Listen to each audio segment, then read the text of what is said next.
Tension,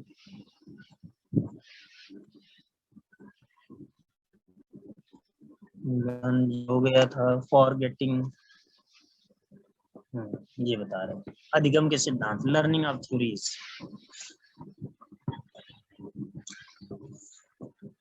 तो learning of theories में हम देख रहे थे अधिगम के सिद्धांत। तो इसमें सबसे पहले आप देख रहे थे कि इसमें 4 सिद्धांत दिए गए हैं लर्निंग के, थ्योरीज 3-4 दी गई हैं, जिसमें पहली थ्योरी थी उसमें कंडीशनल रिस्पांस थ्योरी थी, जो पावलो के द्वारा दी गई है।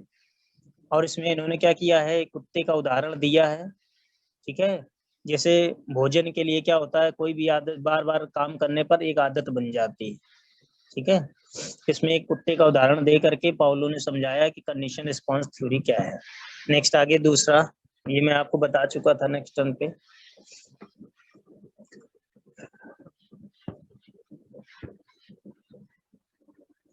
दूसरा देखिए नेक्स्ट, इनसाइट लर्निंग, ठीक है। इसमें क्या है, कोलर ने उदाहरण देकर समझाया है कि इनसाइट लर्निंग क्या है।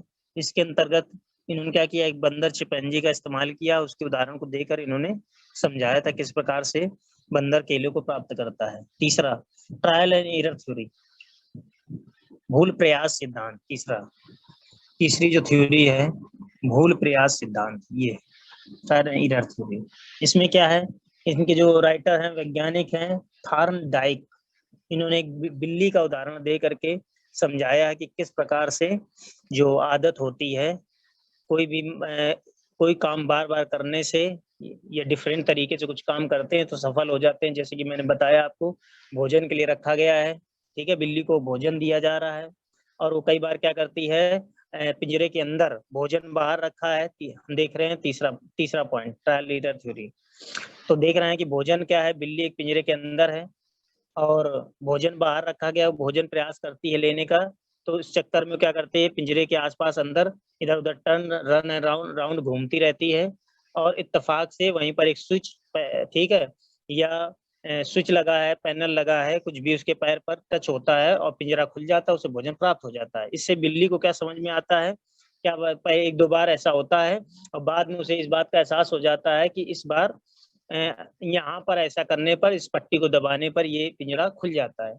इस वजह से वो क्या करती है, नेक्स्ट टाइम से जब कभी भोजन की आवश्यकता होती है, खाना रखा जाता है, तो इधर उधर ना घूम करके, चिंतित ना होकर वो सीधे जाके उसी पट्टी को दबाती है, पिंजरा खुल जाता है, भोजन को प्राप्त कर लेता है। तो इसमें जो थर्ड जो इसमें दे रखा है इन्होंने कि 15 प्रणाली में सिद्धांत का बड़ा महत्व है, ठीक है।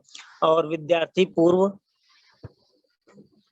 हाँ, इसमें क्या है ये बता रहे थे। तो इसमें क्या है कि प्रणाली का सिद्धांत, 15 प्रणाली सिद्धांत महत्वपूर्ण है। विद्यार्थी पूर्व अनुभवों के आधार पर उस समस्या का हल निकालने की कोशिश करता है, ठीक है। गलतियां भी होती हैं और उसमें कई बार गलतियां भी होती हैं और जानकारी के आधार पर भूल समझने की कोशिश करते हैं और फिर जो शिक्षा है विद्यार्थी को क्या करती है, प्रोत्साहित करती है और विद्यार्थी पढ़ने के प्रति रुचि पैदा हो जाती है, ठीक है। तो कई बार समस्याएं, प्रथम जैसे बताया गया, पहले तो गलती होती है, फर्स्ट प्रयास में भूल प्रयास में मिस्टेक्स होती हैं, पर धीरे धीरे वो अनुभव प्राप्त करता है, धीरे धीरे उसका लगन, धीरे धीरे पढ़ाई के प्रति उसकी रुचि पैदा हो जाती है, वो प्रोत्साहित हो जाता है, शिक्षा के प्रति आकर्षित हो जाता है, पढ़ाई के प्रति लगन उसकी लगने लगती है। नेक्स्ट चौथी जो लास्ट थ्योरी थी वो है लर्निंग बाय इमिटेशन, अनुकरण अधिगम सीखना।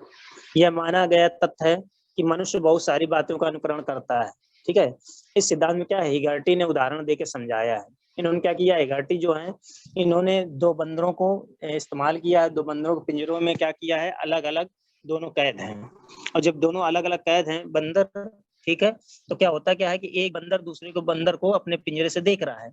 एक बंदर को भोजन के लिए एक पाइप नलिका दी गई, उसके अंदर केला रखा है, उदाहरण में जैसे लेते हैं, तो क्या करता है कि केले को बहुत प्रयास करता है, दूसरा बंदर अपने पिंजरे से देख रहा है, बहुत प्रयास करता है हाथ डालकर उस पाइप से केले को निकालने के लिए, तो क्या करता है वो सफल नहीं होता, परंतु बाद में क्या करता है उस छड़ी को जब पटकता है तो केला बाहर आ जाता है, उसे प्राप्त हो जाता है और वो खा लेता है।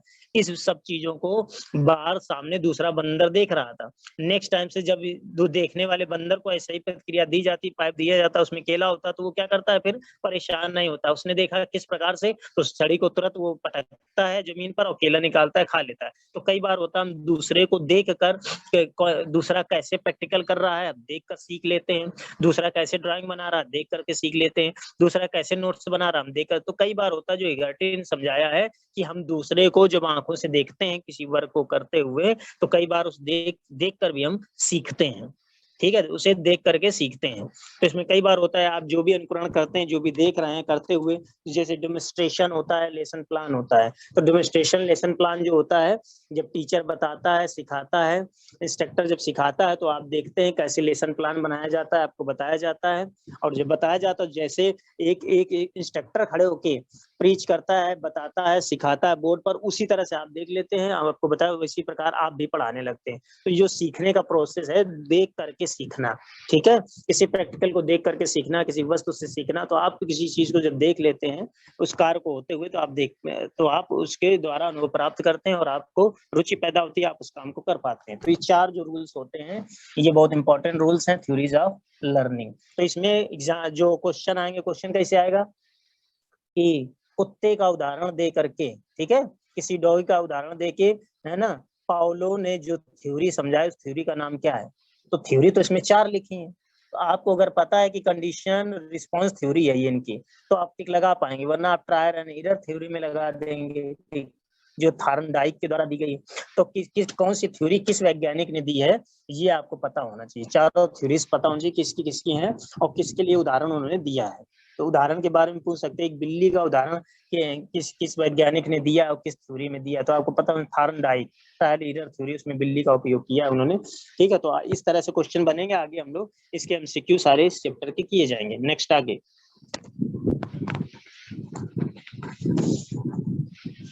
आगे आता है, आगे मैं आपको बताऊंगा Maslow process, Maslow theory of motivation. 1 minute.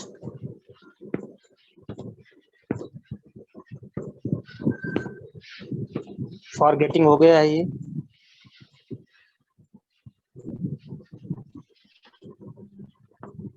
Forgetting का दिया है, कौन कितने कितने परसेंट भूल जाता है।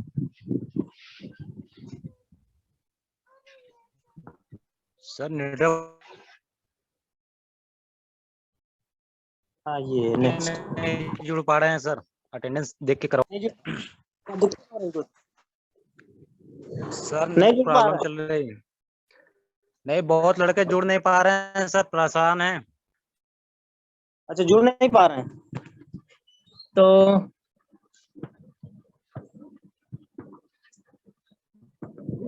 ऐसा करते हैं, 1 मिनट,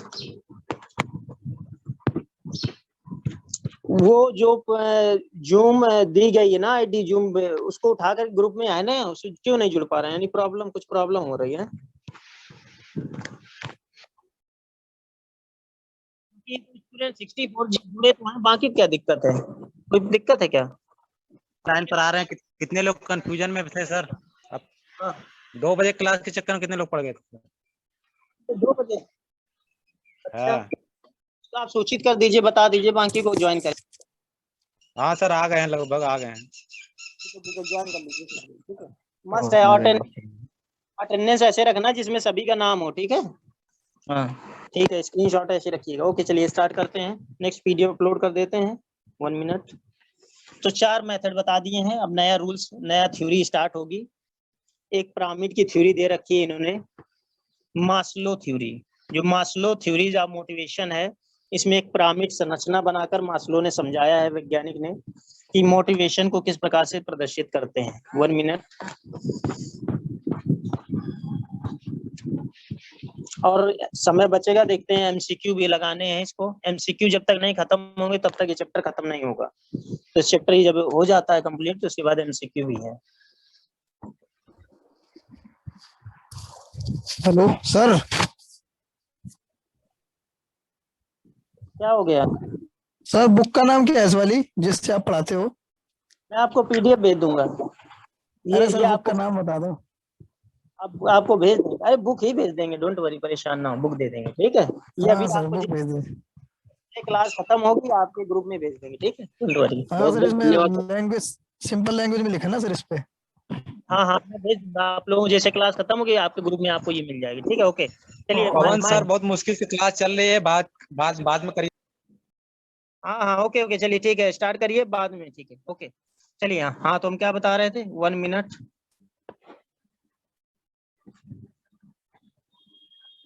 ये लेसन प्लान पड़ा हुआ है इसमें, ये भी बाद में पढ़ाना है।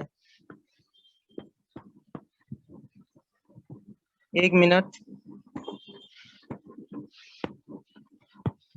नेटवर्क प्रॉब्लम हो रहा है कुछ, 1 मिनट। ये यूनिट कौन सा है, ये यूनिट 3 है।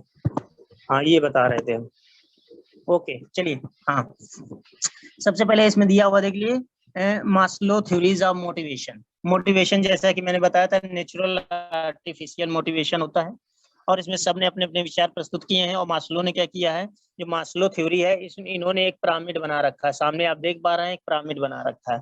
तो पिरामिड जो बनाया गया है ये मोटिवेशन की परिभाषा देने के लिए बनाया गया है, ठीक है। मोटिवेशन की परिभाषा देनी, तो इसमें क्या है, सबसे पहले जो आप फिगर देख पा रहे हैं इसमें क्या है, नीचे से स्टार्ट करते हैं। लिखा है फिजियोलॉजिकल, इसका मतलब होता है फिजिकल नीड्स, ठीक है। इसका मतलब है फिजिकल नीड्स। फिजिकल नीड्स का मतलब है शारीरिक जो आवश्यकताएं होती हैं। फिजिकल नीड्स नंबर 1 सबसे नीचे से यहाँ से स्टार्ट होता है। तो जो फिजिकल नीड्स होते हैं उसके अंतर्गत क्या आता है, आप जीवन जीने के लिए जो जो चीजें आपको जरूरत है, आप सोते हैं, भोजन खाते हैं, पानी पीते हैं, ठीक है, वायु ग्रहण करते हैं। तो आप क्या है कि जो जीवन की आवश्यकताएं हैं, फिजिकल नीड्स हैं, आवश्यकता रहती हैं आपको भोजन की, पानी की, जल की, तो ये सब चीजें इससे संबंधित होती हैं। जो भी आवश्यकताएं होती है वो फिजिकल नीड्स के अंतर्गत आती हैं। ये सब चीजें मोटिवेशन के लिए जरूरी हैं, मस्ट। तो ये फिजिकल नीड्स पहला हो जाता है, इसी को फाइजियोलॉजिकल, इसी को फिजिकल नीड्स बोलते हैं। इसमें व्यक्ति संतुष्ट हो जाता है, ठीक है। नेक्स्ट आगे दूसरा दूसरा आता है सेफ्टी। सेफ्टी सबको पता है, सुरक्षा, ये दिया हुआ सुरक्षा। ये क्या है, ये सुरक्षा बाद में जरूरत है, पहले जब फिजिकल नीड्स पूरी हो जाती हैं। एक बार फिजिकल नीड्स पूरी हो जाने के बाद सेफ्टी नीड्स पर ध्यान केंद्रित किया जाता है। सेफ्टी नीड्स मतलब क्या होता है, लिविंग इन सेफ एरिया, आप एक सुरक्षित जगह पे रहते हैं, ठीक है। मेडिकल इंश्योरेंस, जॉब सिक्योरिटी, ठीक है। मेडिकल इंश्योरेंस आपने क्या किया है, सुरक्षा के लिए, अपनी जीवन सुरक्षा के लिए आपने अपना मेडिकल इंश्योरेंस करा रखा है, ठीक है। कोई भी अगर किसी प्रकार की बीमारी होती, कुछ भी इलाज के लिए, तो क्या होता है इंश्योरेंस पर क्या है, उसमें आपको क्या करना पड़ता है, सेफ्टी नीड्स आपने व्यवस्थाएं कर रखी हैं अपनी सुरक्षा के लिए, अपने इलाज के लिए व्यवस्था कर रखी है, अपनी जीविका के लिए व्यवस्था कर रखी है, ठीक है। जॉब सिक्योरिटी क्या होती है, जॉब सिक्योरिटी मतलब जैसे आपने क्या किया है, आप गवर्नमेंट सेंट्रल में गवर्नमेंट जॉब करते हैं, तो गवर्नमेंट जॉब क्या करते हैं, जैसे आजकल कोविड-19 भी चल रहा है, तो कई बार होता है जॉब नहीं भी प्राइवेट पर है, लेकिन क्या है, अगर गवर्नमेंट है तो देखो सैलरी तब भी आ रही है, थोड़ा वर्क करने पर भी आ रही है, तो ये जॉब सिक्योरिटी होती है। गवर्नमेंट व्यक्ति काम क्यों करता है, इसलिए करता है, गवर्नमेंट नौकरी की तैयारी, जॉब की सिक्योरिटी है कि एक पर्टिकुलर एक टाइम पर आपको सैलरी प्राप्त होगी, जीविका चलाने के लिए आपको पैसा मिल जाएगा, तो ये जॉब सिक्योरिटी के अंतर्गत है। मेडिकल इंश्योरेंस, कोई व्यक्ति बीमार होता है, परिवार में घर में मेडिकल इंश्योरेंस है तो सारी दवाइयों का खर्च जो कंपनी देती है, ठीक है, इंश्योरेंस जहाँ किया है। लिविंग सेफ एरिया, आप एक सुरक्षित जगह पे रहते हैं, ठीक है, जहाँ पर क्या सिक्योरिटी लगी है, और घर के चारों सिक्योरिटी लगी है, एरिया तुम्हारा, ठीक है, अच्छे जोन पर आता है जहाँ सिक्योरिटीज होती है, पुलिस की सुरक्षा होती है। तो ऐसी जगह पे जो होता है, सेफ्टी नीड्स जो होती है, इनके लिए आप पहले से प्रिपेयर हैं, आपने तैयार कर रखा है अपने लिए। तो ये पहले फिजिकल नीड्स जरूरी होती है, खाना पीना, हवा, जीवन, पानी, उसके बाद सेफ्टी नीड्स आप अपने फ्यूचर के लिए, आगे फ्यूचर के लिए ये सब चीजें सेफ्टी नीड्स करते हैं। तो इन्हें प्राइमरी, ये भी मोटिवेशन में एक सहयोग है। तीसरा होता है social needs, love and belonging. इसमें क्या है, सबसे पहले हम देख रहे हैं लास्ट के जब दो ये पूरे हो जाते हैं, कौन, सेफ्टी, ठीक है, और फिजिकल नीड्स जब पूरी हो जाती है तब आता है लव और बिलोंगिंग, ठीक है, बिलोंगिंग आता है, लव एंड बिलोंगिंग। इसके अंतर्गत क्या होता है, लव बिलोंगिंग मतलब हो गया परिवार, दोस्ती, प्रेम, ठीक है, हमारे फ्रेंड्स। तो इन सब के बारे में क्या है, फिजिकल और सेफ्टी नीड्स पूरी होने के बाद हम क्या करते हैं, इन सब चीजों के बारे में अध्ययन करते हैं, संबंधित संबंधों की आवश्यकता होती है, दोस्ती है, प्रेम है, परिवार है, लोग हैं, समाज है, ठीक है, पड़ोसी है। तो इस तरह की जो नीड्स होती है, मोटिवेशन हम इन सब चीजों से भी प्राप्त करते हैं। हमारा परिवार हमें मोटिवेट कर देता है, कोई ऐसी बात कह के, प्रेम, दोस्ती, तो दोस्त हमारे मोटिवेट करते हैं कि हारिए नहीं, तैयारी करते रहिए, है, प्रॉपर तैयारी करेंगे आप सक्सेस जरूर होंगे, आप मेहनत करेंगे जरूर सक्सेस होंगे। तो सोशल नीड्स ये होती हैं। तो सबसे पहले फिजिकल हो गया, फिर सेफ्टी हो गया, इसके बाद लव बिलॉन्गिंग हो गया, जिसे सोशल नीड्स भी बोलते हैं। इसके बाद आता है स्टीम। स्टीम जो होता है, ये होता है मान सम्मान के लिए, ठीक है। स्टीम जो होता है सेल्फ रिस्पेक्ट के लिए होता है, कि आप ऐसा काम करते हैं कि लोग आपका सम्मान करें, ठीक है। मान सम्मान से संबंधित जो आवश्यकताएं होती है मनुष्य की, वो सब ये स्टेम नीड्स के अंतर्गत आते हैं।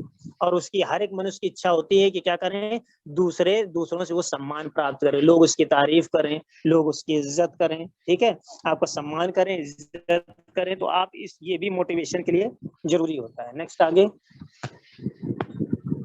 1 मिनट PDF अपलोड कर देते हैं।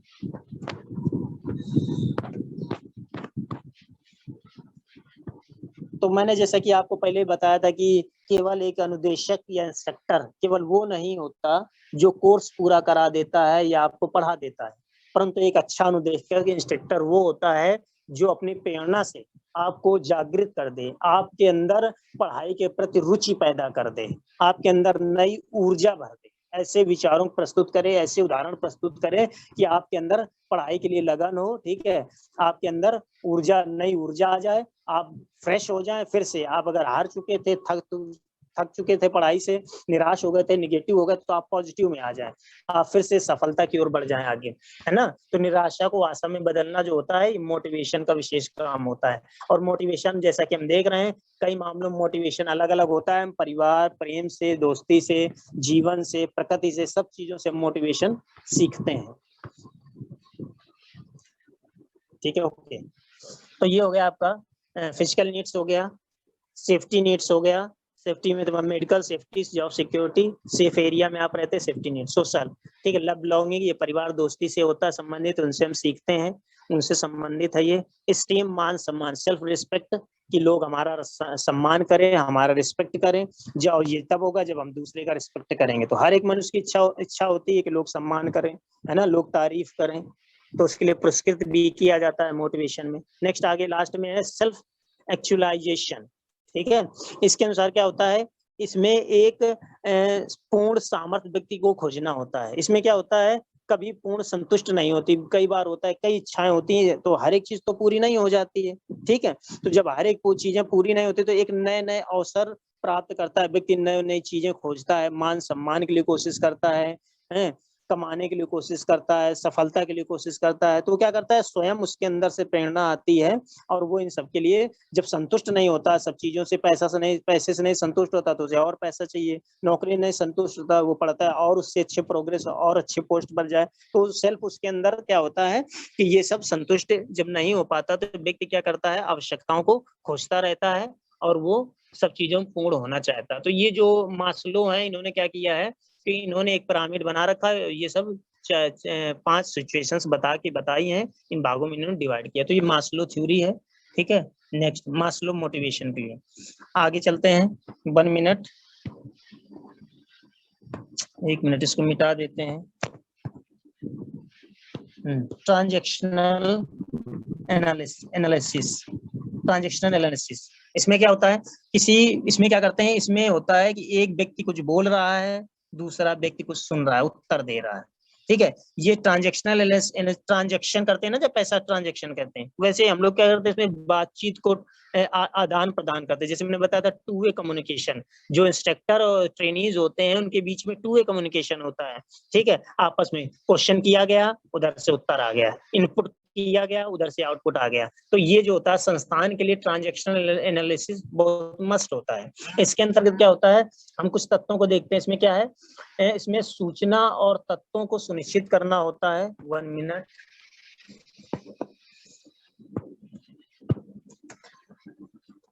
तो इसमें क्या करते हैं, जब हम किसी से बातचीत करते हैं और किसी से कुछ ज्ञान प्राप्त करते हैं, कुछ नॉलेज प्राप्त करते हैं, तो उन सब वार्तालाप को हम क्रमबद्ध रखते हैं। कौन सी चीजों को प्राथमिकता दें, कौन सी चीजों को उसके बाद रखें, कौन सी बाद, उसको क्रम से संयोजित करना। किन्हीं बातों को सीख करके, वार्तालाप करके, एक दूसरे से अनुभव प्राप्त करके उसे सही क्रम से संयोजित करना जो होता है वो ट्रांजेक्शनल एनालिसिस होता है। उसके अंतर्गत क्या होता है, नंबर 1 होता है स्ट्रक्चरल एनालिसिस, संरचना।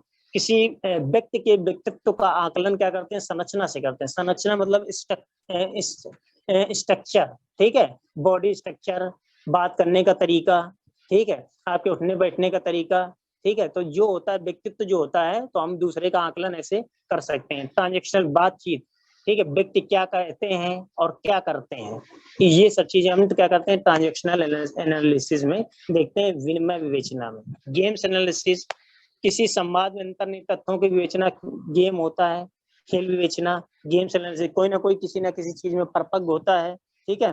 कोई खेलने में अच्छा है, कोई गेम्स में अच्छा है, ठीक है, कोई दौड़ में अच्छा है, कोई पढ़ने में अच्छा है। तो हर एक क्षेत्र में जो जिसमें रुचि होती है व्यक्ति उसी में क्या करता है, प्रोग्रेस करता है, उसी में मोटिवेट होता है और उसी में उसे आगे बढ़ने के लिए प्रेरणा मिलती है। स्क्रिप्ट एनालिसिस, जीवन के किसी घटना या पहलुओं की विवेचना। आपके जीवन में, लाइफ में, वर्तमान में जो चीजें गुजर चुकी हैं, जो घटनाएं हो जाती हैं, जो एक्सीडेंट हो जाते हैं, कुछ अच्छी चीजें हो, कुछ बुरी चीजें, हर तरह के जो पहलू होते हैं स्क्रिप्ट, उन्हें जो उनसे जो सीखता है व्यक्ति वो स्क्रिप्ट एनालिसिस के अंतर्गत, विवेचना के अंतर्गत आ जाता है।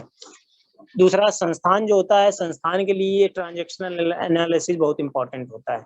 उसमें इंपॉर्टेंट क्या होता है, नंबर 1 स्टाफ के प्रति, कार्य के प्रति स्टाफ के व्यवहार को प्रेरित करना, नियंत्रित करना। मतलब क्या करना है, हमारा जो उत्तरदायित्व बनता है स्टाफ के प्रति, ठीक है। आप जहाँ भी इंस्ट्रक्टर बनेंगे वहाँ के स्टाफ होगा, आपके साथ पढ़ाने वाले होंगे, सभी जो टीचर होंगे, इंस्ट्रक्टर्स होंगे, पढ़ाएंगे, तो उन सबके साथ आपका व्यवहार कैसा है, बिहेवियर कैसा है, ठीक है, उनके प्रति आपकी जिम्मेदारी क्या है। तो उन सब के लिए, उन सब से भी आप सीखते हैं, प्रेरित होते हैं। आपसी परस्पर संबंधों का वार्तालाप में सुधार, ठीक है।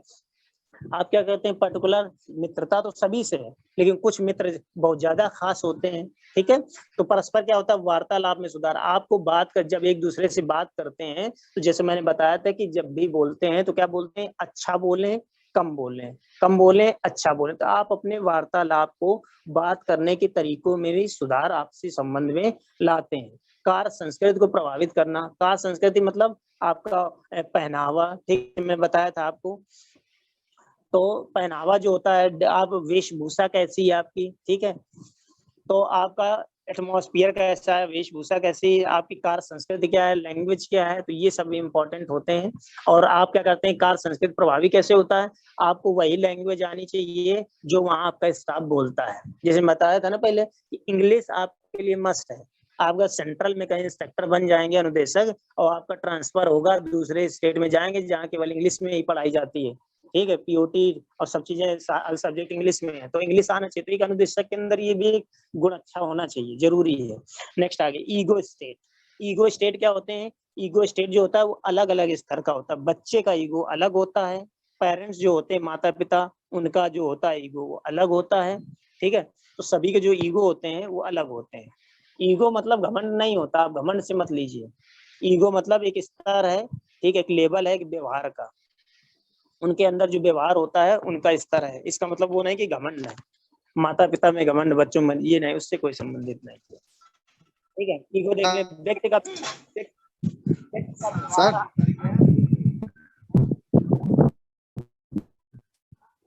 ओके ओके, हाँ माइक म्यूट करो, माइक म्यूट, हाँ चलो 1 मिनट, 1 मिनट, हाँ 1 मिनट, ठीक है।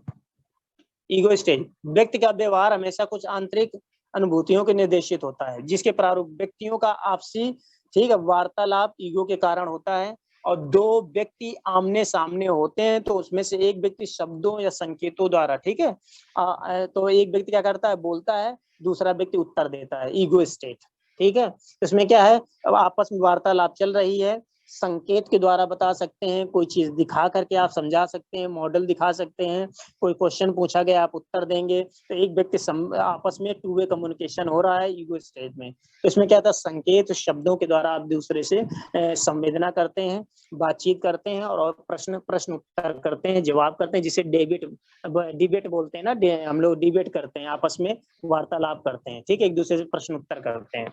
इसमें क्या होता है, ईगो स्टेट में वार्तालाप हमेशा अनुभूत के आधार पर होता है और निश्चित होता है, ठीक है। और व्यवहार का प्रारूप कितना है, सुनिश्चित होता है, भविष्यवाणी से पहले करते हैं। तो ये व्यवहार जो हो गए, ये हमने आपको पहले से बता रखे हैं, 3 व्यवहार, parents ego, child ego, adult ego, ठीक है। पेरेंट्स ईगो, चाइल्ड ईगो और एडल्ट ईगो। तो इसमें क्या 3 प्रकार के ईगो आ गए। तो हर एक व्यक्ति में एक अलग अलग प्रकार के ईगो होता है, ठीक है। ये क्या काम करते हैं, ये काम करते हैं आपके अपने बिहेवियर पर, आपके व्यवहार पर लिखा है, बिहेवियर पैटर्न बनते हैं इससे।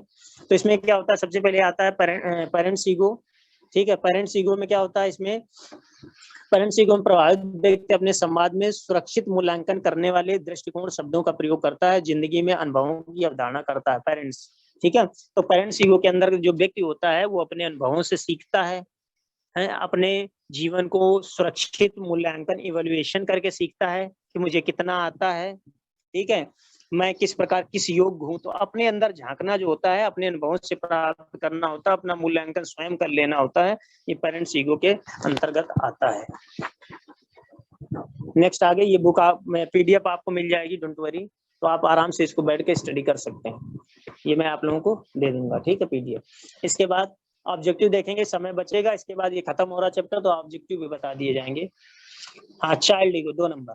चाइल्ड ईगो में क्या है, बच्चे चाइल्ड ईगो में क्या है, 2 कंडीशंस होती हैं। सबसे पहले आता है नेचुरल, चाइल्ड ईगो में एक नेचुरल स्वाभाविक बच्चे का ईगो, जो स्वाभाविक रहेगा, नेचुरल रहेगा, वो कैसा रहेगा, स्वतंत्र रहेगा और खुले विचार का रहेगा, ठीक है। वो स्वतंत्र है बच्चा, खुले विचार का है, ठीक है।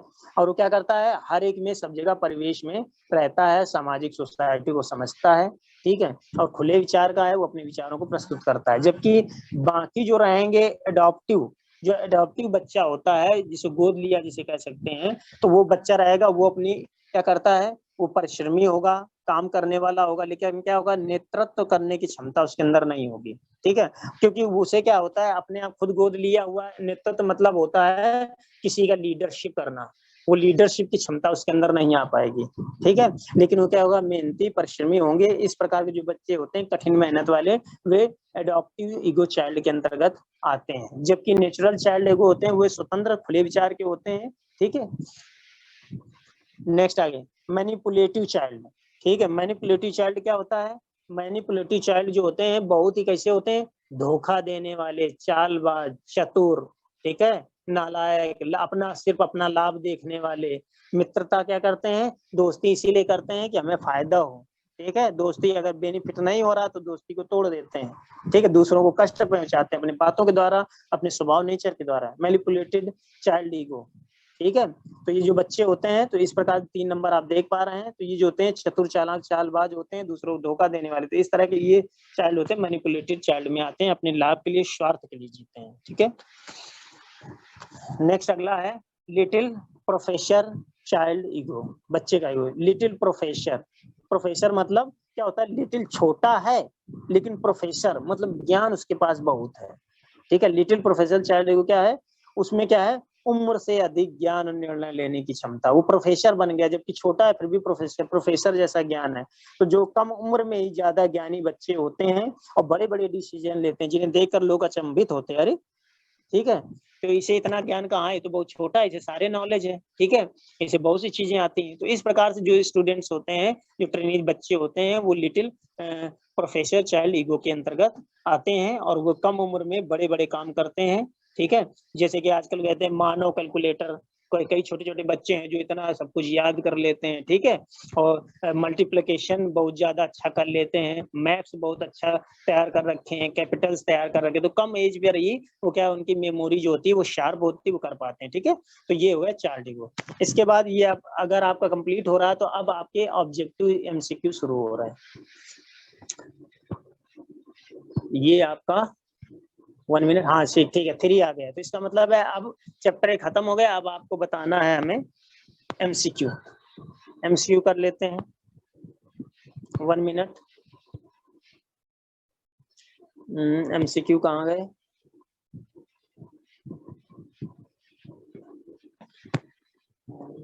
एक मिनट रुकिएगा, मैं देख रहा हूँ। एमसीक्यू एमसीक्यू हमारे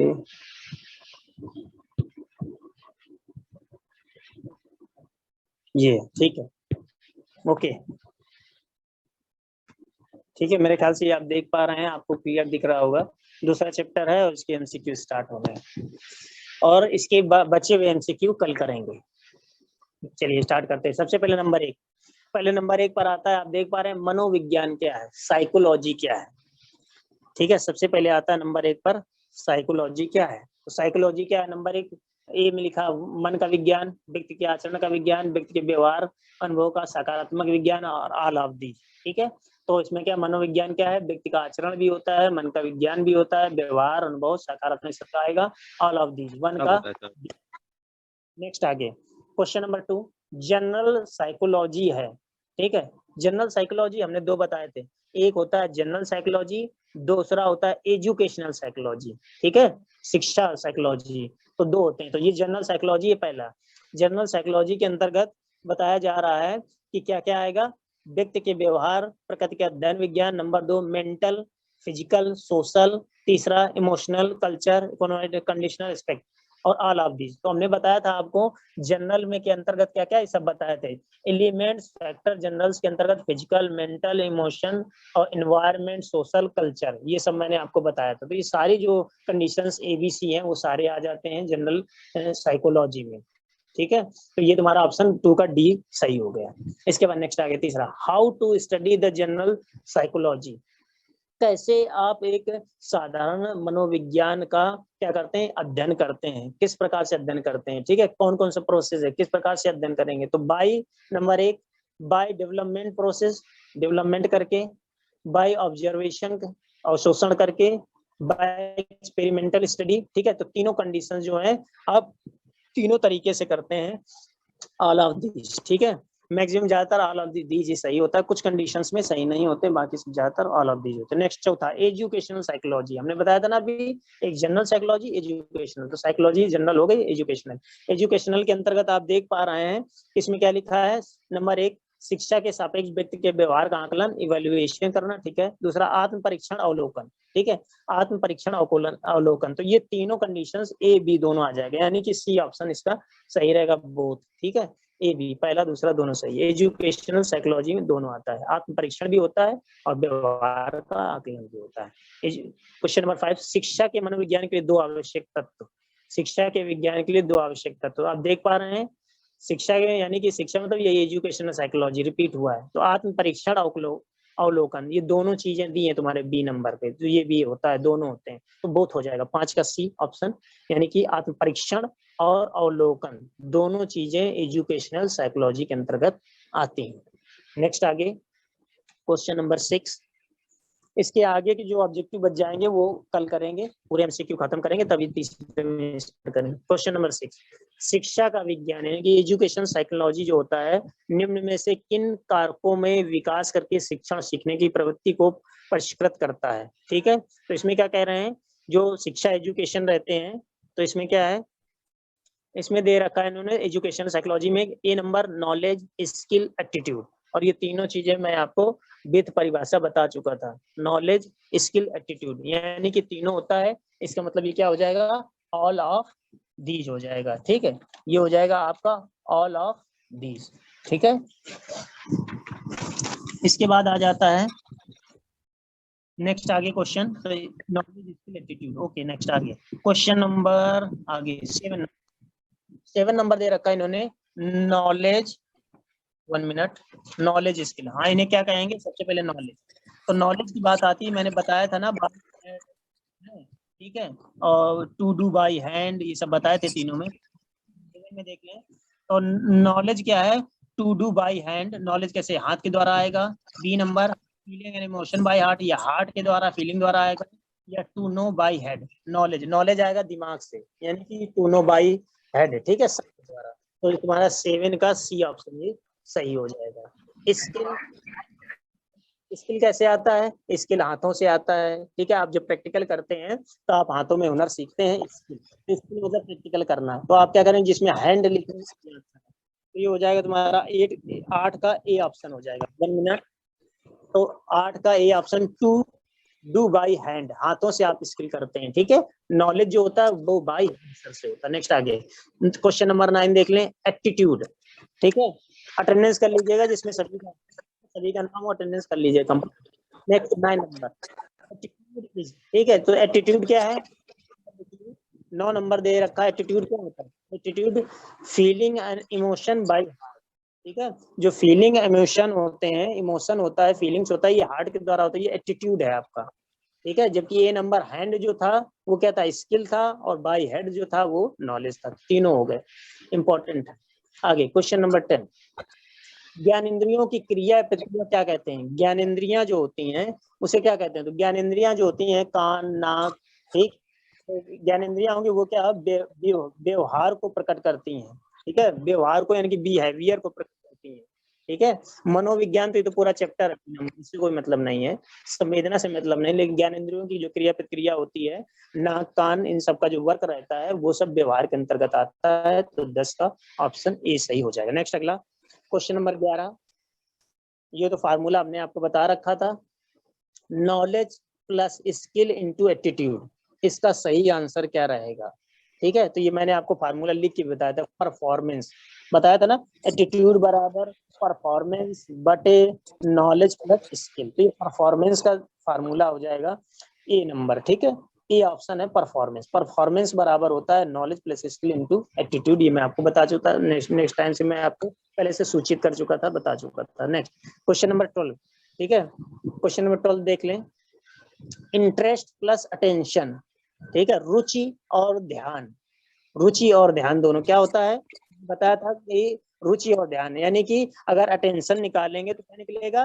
कंसंट्रेशन माइनस इंटरेस्ट, ध्यान आकर्षण माइनस रुचि, ठीक है। तो यहाँ से कंसंट्रेशन जो होता है ध्यान आकर्षण है, यानी कि ऑप्शन जो बी दिया है ध्यान आकर्षण, कंसंट्रेशन बराबर होता है इंटरेस्ट प्लस अटेंशन। तो इसी तरह जैसे क्वेश्चन देख रहे हैं ऐसे सेम टू सेम पेपर में एग्जाम में आपको देखने को मिलेंगे, ठीक है। तो ये हो गया कंप्लीट। क्वेश्चन नंबर आप देख रहे हैं 13, क्वेश्चन नंबर 13 में दिया है इंस्टिंक्ट, आत्मबोध के तत्व कौन? ठीक है, तो आप देख पा रहे हैं नंबर 1, ठीक है, इफेक्टिव ज्ञान प्राप्त करना, कोनेटिव कोशिश करना, ऑल ऑफ दीज, ठीक है। तो आत्मबोध जो होते हैं उसमें ज्ञान, ये तीनों कंडीशंस आ जाती हैं, ये आपको याद रखने की जरूरत है, ठीक है। ए बी सी, यानी कि आप देख पा रहे हैं कि ये क्वेश्चन नंबर इसका